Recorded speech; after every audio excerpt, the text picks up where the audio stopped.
Hello guys, आज की इस वीडियो में आप सभी का स्वागत है।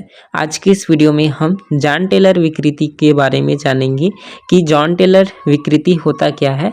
इसे आप जॉन टेलर डिस्टॉर्शन के नाम से भी जानते हैं। ठीक है, जॉन टेलर डिस्टॉर्शन के नाम से भी जानते हैं। और यह जो टॉपिक है वह आपके बीएससी में भी है और एमएससी में भी है। नीट में भी यह टॉपिक पूछे जाते हैं। इसके अलावा 12th क्लास के लिए भी यह टॉपिक शामिल है। ठीक है, तो यहाँ पर इन सभी के लिए कॉन्सेप्ट है। इसके अलावा आपको कोई अदर वीडियो देखने की ज़रूरत नहीं पड़ेगी। वीडियो को लास्ट तक जरूर देखिए, कंप्लीट देखिए और साथ ही शेयर भी करिए अपने दोस्तों के साथ, जिससे वह भी इस वीडियो का लाभ उठा सकें। पहले हम जॉन टेलर का इंट्रो देख लेते हैं कि आखिर जॉन टेलर डिस्टॉर्शन होता क्या है। तो सबसे पहले जान लीजिए कि जो जॉन टेलर डिस्टॉर्शन है वह ऑक्टाहेड्रल कॉम्प्लेक्स में पाया जाता है। ठीक है, यह ऑक्टाहेड्रल कॉम्प्लेक्स में पाया जाता है। ऑक्टाहेड्रल कॉम्प्लेक्स में पाया जाता है, ये चीज़ आपको याद रखना है। ठीक है, अब यहाँ पर आगे आप देखें, जैसे नॉर्मली आप ऑक्टाहेड्रल कॉम्प्लेक्स को देखते हैं ना, तो उसमें 6 लिगेंड्स जो होते हैं वह मेटल के साथ जुड़े हुए होते हैं, जिसमें से जो 4 लिगेंड होते हैं वो एक प्लेन में प्रेजेंट होते हैं इस तरह से, और जो 2 लिगेंड होते हैं वह उनमें से एक लिगेंड प्लेन के ऊपर एक प्लेन के नीचे होता है। ठीक है, इतना चीज़ें आपको मालूम होगा। एक नॉर्मल ऑक्टाहेड्रल के केस में ऐसा होता है। लेकिन अब मान लीजिए इसकी जो जेड एक्सिस यानी कि ये वाला जो एक्सिस है आपका, इस एक्सिस में से कोई लिगेंड है या फिर ये जेड एक्सिस के दोनों लिगेंड क्या होते हैं, इस मेटल से दूर चले जाते हैं। यानी कि मेटल और इन लिगेंड के बीच की जो दूरी है वह बढ़ जाती है, यानी कि ये जो बॉन्ड लेंथ है यह इंक्रीज हो जाता है। तब की स्थिति में आप इस तरह के जो संकुल होते हैं इसे डिस्टॉर्टेड ऑक्टाहेड्रल जियोमेट्री या फिर संकुल के नाम से जानते हैं। अब इसके अलावा आप दूसरा केस भी ले सकते हैं, जिसमें क्या होता है, मेटल है और उससे 4 लिगेंड एक प्लेन में जुड़े हुए हैं, और जो जेड एक्सिस है, इस जेड एक्सिस में जो लिगेंड हैं वह मेटल से बहुत क्लोजली हैं, यानी कि बहुत नज़दीक है, यानी कि यहाँ पर जो बॉन्ड लेंथ है वह बहुत कम है। ठीक है, यही चीज़ यहाँ पर आपको देखने को मिलता है। तो यह जो अष्टफल की ज्योमेट्री हुआ करता था, इसमें जो विकृति उत्पन्न हुआ है, ये 2 विकृतियाँ, तो इन्हीं को आप बोलते हैं जॉन टेलर डिस्टॉर्शन, इस फिनोमिना को। ठीक है, तो इतना चीज़ होप आपको समझ में आ गया होगा। अब थोड़ा सा और चीज़ें यहाँ पर डिटेल में देखते हैं। जैसे आपने देखा क्रिस्टल फील्ड स्प्लिटिंग होता है अगर, तो हमें 2 ऑर्बिटल्स का सेट मिलता है जिनकी एनर्जी अलग अलग होती है। एक होता है Eg और दूसरा होता है T2G। तो आपने देखा था जो T2G होता है ना, उसमें 3 ऑर्बिटल्स होते हैं, और जो Eg होते हैं उनमें 2 ऑर्बिटल्स होते हैं। तो मान के चलते हैं आपके पास 3 ऑर्बिटल्स हैं, तो आप इसमें किस प्रकार से इलेक्ट्रॉन्स भरते हैं उसके आधार पर आपका यह इन दोनों में से कौन सा प्रकार का डिस्टॉर्शन पाया जाएगा यह आप डिसाइड करते हैं। कैसे होगा उसके बारे में चलिए देखते हैं। सबसे पहले तो आप नॉर्मली ऑक्टाहेड्रल के बारे में बात करते हैं, तो यहाँ पर अगर सममित रूप से इलेक्ट्रॉन भरे होंगे तो आपका ऑक्टाहेड्रल कॉम्प्लेक्स सामान्य होगा। ठीक है, यह ऑक्टाहेड्रल जो कॉम्प्लेक्स है आपका यह सामान्य होगा। जैसे आपका सममित इलेक्ट्रॉन का फिल होना, इसका क्या अर्थ है अभी समझिए। जैसे यहाँ पर आपके पास T2G ऑर्बिटल है आपके पास, है ना, और यहाँ पर हमने Eg ऑर्बिटल्स को ड्रॉ किया है। तो आप मान के चलिए आपके पास 3 इलेक्ट्रॉन्स हैं, तो आपने सारे जो ऑर्बिटल्स हैं उसमें एक एक इलेक्ट्रॉन भर दिए, तो यह एक सममित ज्योमेट्री हो गया। अगर आपने 2-2 इलेक्ट्रॉन प्रत्येक ऑर्बिटल में भर दिए इस तरह से, तो यह भी एक सममित ज्योमेट्री होगा। लेकिन अब आप क्या कर रहे हैं कि इसमें इन तीनों ऑर्बिटल्स में से केवल एक ही ऑर्बिटल में इलेक्ट्रॉन भर रहे हैं, तो यह एक असममित ज्योमेट्री वाला है। ठीक है, इस बात का आप ध्यान रखें, यह असममित हो जाता है। तो सममित वही रहेगा जिसमें या तो यह पूरी तरह से हाफ फील्ड हो या तो पूरी तरह से फुल फील्ड हो। ठीक है, यह चीज़ आपको समझना है। अब जैसे आप Eg सेट में बात करें तो Eg के लिए भी वही है, इस तरह से एक एक इलेक्ट्रॉन भरे होंगे या फिर यह 2-2 इलेक्ट्रॉन इसमें भी भरे होंगे। ठीक है, अब यहाँ पर आप समझ गए कि सममित इलेक्ट्रॉन भरे हुए हैं अगर ऑर्बिटल्स में, तब सामान्य ऑक्टाहेड्रल की जियोमेट्री हमें प्राप्त होती है।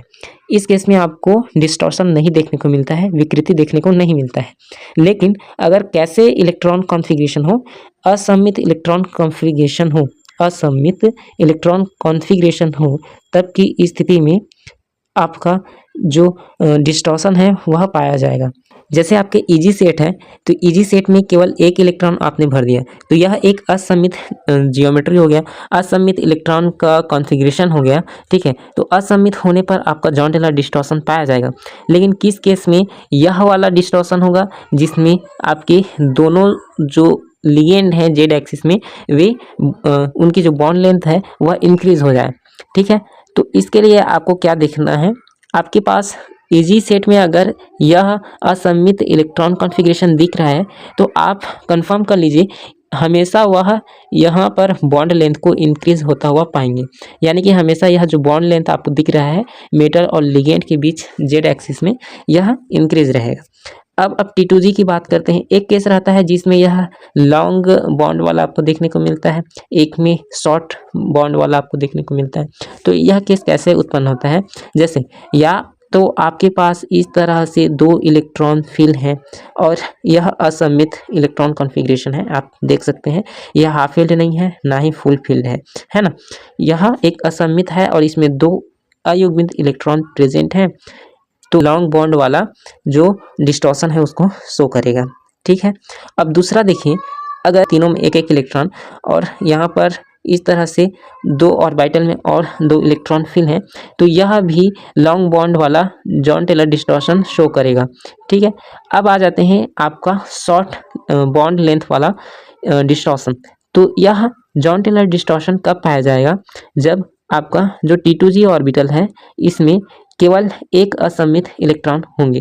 तो इसे आप एक और रूप में कह सकते हैं, जैसे आपके पास ये तीन ऑर्बिटल्स हैं, अगर हम इसमें से एक एक इलेक्ट्रॉन भर दें प्रत्येक ऑर्बिटल में इस तरह से, और फिर उसमें से एक ऑर्बिटल में एक और इलेक्ट्रॉन भर दें, तो यह शॉर्ट बॉन्ड लेंथ वाला जॉन टेलर डिस्टॉर्शन।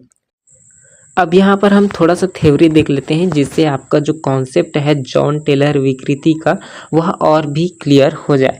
तो 1937 में दो वैज्ञानिक थे, एक तो जॉन थे और दूसरे टेलर। तो इन्होंने प्रमेय प्रस्तुत किया था जिसका इस्तेमाल अष्टफलकीय संकुलों में विकृति की व्याख्या करने के लिए किया जा सकता है ना।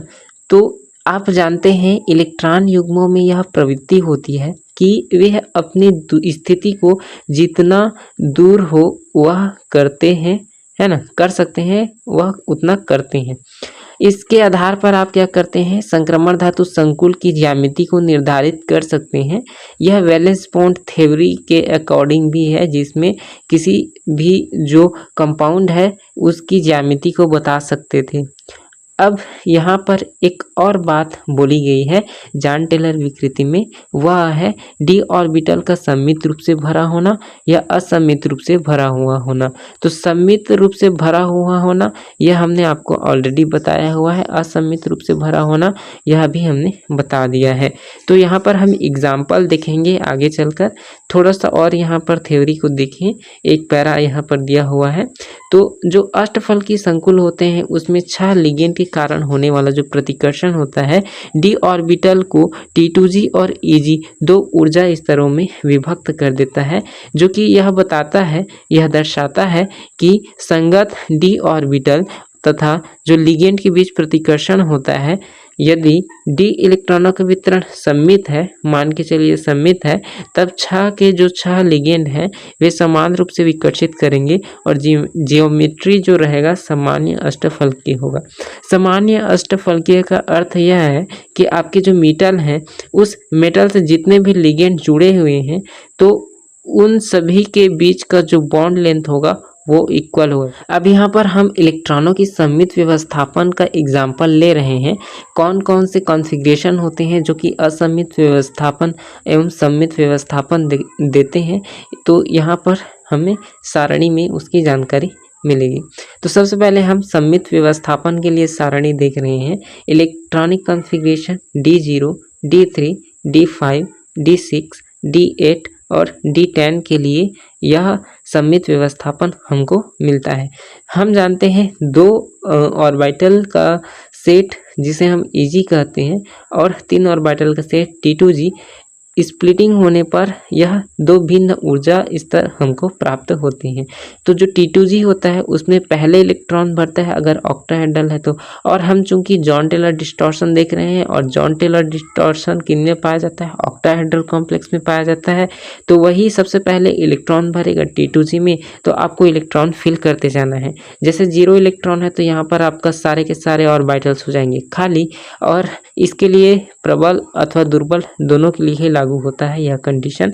जबकि D3 की बात करें तो D3 में 3 इलेक्ट्रॉन्स है जो कि T2G में एक एक इलेक्ट्रॉन भर जाएंगे, तो यह दुर्बल अथवा प्रबल दोनों के लिए ही सेम रहेगा यह भी। ठीक है, इतना चीज़ें आपका हो गया। अब D5 के बारे में बात करें तो इसमें आप प्रत्येक ऑर्बिटल में एक एक इलेक्ट्रॉन भर दें T2G और EG में। यह तब पॉसिबल है जब आपका दुर्बल क्षेत्र लिगेंड हो। अगर प्रबल क्षेत्र लिगेंड होता तो इसी में पेयरिंग हो जाता है ना। और सममित व्यवस्थापन यहाँ पर नहीं होता। असममित व्यवस्थापन भी आगे चलकर हम आपको एग्जांपल देंगे कि कौन कौन सी कॉन्फ़िगरेशन शो करते हैं। ठीक है, जैसे D6 के बारे में बात करें तो इसे आप स्ट्रॉन्ग फील्ड लिगेंड के स्थिति में देखें तो यहाँ पर पूरे के पूरे इलेक्ट्रॉन इन 3 ऑर्बिटल्स में भर जाते हैं। D8 के केस में सारे के सारे ऑर्बिटल्स भर जाते हैं T2G और EG के। D10 में भी आपके सारे के सारे ऑर्बिटल्स भर जाते हैं, चाहे वो दुर्बल हो या फिर प्रबल हो। यह D10 के लिए है। ठीक है, अब हम सममित असममित पहले ही बता चुके हैं। जैसे यहाँ पर हाफ फील्ड हो या फिर फुल फील्ड हो या फिर फुल फील्ड हो या फिर फुल फील्ड हो, चाहे केवल T2G हाफ फील्ड हो या पूरा का पूरा EG हाफ फील्ड हो, है ना। तो यह जो स्थिति रहता है उसे सममित व्यवस्थापन कहते हैं या फिर सममित इलेक्ट्रॉनिक कॉन्फ़िगरेशन कहते हैं। तो इस स्थिति में आपको सामान्य ऑक्टाहेड्रल कॉम्प्लेक्स मिलता है, और इनके जो एग्जाम्पल है उसे आप यहाँ पर देख सकते हैं। इसको आप याद कर लेंगे कुछ को, अगर आप सेमेस्टर एग्जामिनेशन या फिर आपका BSc के एग्जामिनेशन या फिर आप 12th के एग्जामिनेशन दिला रहे हैं तब की स्थिति में। ठीक है, और अगर आप नेट CSIR की तैयारी कर रहे हैं तब की स्थिति में आपको कुछ एग्जाम्पल यहाँ पर आप भी देख लीजिएगा, क्योंकि आपकी प्रैक्टिस जितना अच्छा रहेगा आप उतना ही अच्छा परफॉर्म कर पाएंगे। अब इसके अतिरिक्त जो अन्य संकुल रहेंगे जिनमें D इलेक्ट्रॉनों का असममित व्यवस्थापन रहता है। ठीक है, तो इलेक्ट्रॉन असममित रूप से व्यवस्थित हैं, वे लिगेंड को अलग अलग तीव्रता से प्रतिकर्षित करते हैं। अगर सेम तीव्रता से प्रतिकर्षित करते हैं तब की स्थिति में आपको सामान्य ऑक्टाहेड्रल कॉम्प्लेक्स मिल रहा था, लेकिन अलग अलग रिपल्शन करेगा तभी तो आपका जो मेटल और लिगेंड के बीच बॉन्ड है ना, यह बॉन्ड लेंथ अलग अलग आपको देखने को मिलता है। इसी के कारण डिस्टॉर्शन उत्पन्न होता है, हमने आपको अभी बताया था। तो कुछ लिगेंड धातु आयन के समीप आ पाते हैं तो कुछ दूर चले जाते हैं। अब यहाँ पर उदाहरण दिया गया है कि EG ऑर्बिटल इलेक्ट्रॉन लिगेंड की दिशा में ही होते हैं, इसलिए अधिक रिपल्शन का अनुभव करते हैं। असममित व्यवस्थापन कुछ लिगेंड को दूसरों की अपेक्षा अधिक प्रतिकर्षित करता है। यह अष्टफल की आकृति में आपका विकृति उत्पन्न करता है। ठीक है, इतना चीज़ें आपको समझ में आ गई होंगी। इसके विपरीत जो T2G ऑर्बिटल होते हैं वे इलेक्ट्रॉन लिगेंड की दिशा में नहीं होते हैं, मध्यवर्ती होते हैं। इसलिए जो T2G में अगर असममित व्यवस्थापन है भी तो पर भी लिगेंड पर उतना प्रभाव नहीं पड़ता है, इस बात को आप ध्यान रखेंगे। ठीक है, उतना प्रभाव नहीं पड़ता है अगर T2G ऑर्बिटल में असममित व्यवस्थापन है। तब जो इलेक्ट्रॉन विन्यास अधिक विकृति उत्पन्न करते हैं उन्हें सारणी में दिया गया है, और जो सारणी है चलिए देखते हैं। असममित व्यवस्थापन, तो D4 कॉन्फ़िगरेशन का असममित व्यवस्थापन मिलता है, D7 का और D9 का। आप इसमें आप देखेंगे कि असममित व्यवस्थापन आपको EG ऑर्बिटल में दिखेगा। EG ऑर्बिटल में सारे के सारे असममित व्यवस्थापन है, और हमने आपको बताया था कि अगर EG ऑर्बिटल में असममित व्यवस्थापन आपको देखने को मिलता है तो आपका जो बॉन्ड लेंथ रहता है मेटल और लिगेंड के बीच वह इंक्रीमेंट के रूप में देखते हैं। प्लेन के ऊपर और प्लेन के नीचे जो लिगेंड है उनकी जो बॉन्ड लेंथ है इंक्रीज रहेगा। तो यही चीज़ हमने आपको बताया भी था। अब यहाँ पर इसके एग्जाम्पल भी दिए गए हैं, जैसे क्रोमियम 2+ है या मैंगनीज 3+ है। आप D4 कॉन्फ़िगरेशन के लिए लेते हैं, इलेक्ट्रॉनिक विन्यास इसका D4 रहता है। ठीक है, अब यहाँ पर कोबाल्ट 2+ एवं निकिल 3+ के एग्जाम्पल लेते हैं। D7 विन्यास रहता है, इसमें भी आपको इजी में ही दिख रहा है, यानी कि आपका जो बॉन्ड लेंथ है इंक्रीज रहेगा। वही वाला ऑक्टाहेड्रल कॉम्प्लेक्स में विकृति आपको देखने को मिलेगा। D9 में भी आपको सेम केस देखने को मिलता है, कॉपर 2+ एग्जाम्पल के रूप में लिया गया है। ऑक्टाहेड्रल के केस में अगर स्प्लिटिंग होता है तो आपको पता है EG सेट में एक आपको मिलता है 2 ऑर्बिटल्स मिलते हैं और एक T2G सेट में 3 ऑर्बिटल्स मिलते हैं। तो अगर हम कह रहे हैं कि असममित रूप से इलेक्ट्रॉन भरे हुए हैं, तब EG सेट के जो यह दोनों ऑर्बिटल्स हैं वह पुनः स्प्लिट कर जाते हैं 2 अलग अलग ऊर्जा स्तर में, ठीक है। और इन दोनों अलग अलग ऊर्जा स्तर में बढ़ जाते हैं, मतलब इनका अलग अलग ऊर्जा भी हो जाता है। तो उसी चीज़ को बोला गया है कि ऑर्बिटल की ऊर्जा अब समान नहीं रहती है, और अगर आप ऑर्बिटल में से एक इलेक्ट्रॉन अधिक हो तो एवं दिशा की ओर आने वाला लिगेंड अन्य 4 लिगेंड की तुलना में अधिक प्रतिकर्षण का अनुभव करता है। और ऐसा इसलिए होता है क्योंकि उसमें से जो और जिस ऑर्बिटल की जो एनर्जी इंक्रीज हुई है वह लिगेंड के आने की दिशा में है, ठीक है, इसलिए उसकी एनर्जी इंक्रीज हो गई है। तो इस प्रतिकर्षण के कारण होने वाला जो डिस्टॉर्शन है, विकृति है, उसका परिणाम यह होता है कि जेड अक्ष के सापेक्ष अष्टफल की ज्यामिति अधिक लंबी हो जाती है, जिसे आप बोलते हैं चतुष्कोणीय दीर्घित विकृति। इसके जस्ट अपोजिट को आप बोलते हैं चतुष्कोणीय संपीड़न, जिसमें आपके मेटल और लिगेंड जो कि जेड एक्सिस में है, तो इनके मध्य के जो बॉन्ड लेंथ है वो कम हो जाता है मेटल और लिगेंड के जेड एक्सिस में। तो यह आपका पूरा कॉन्सेप्ट था जॉन टेलर डिस्टॉर्शन का।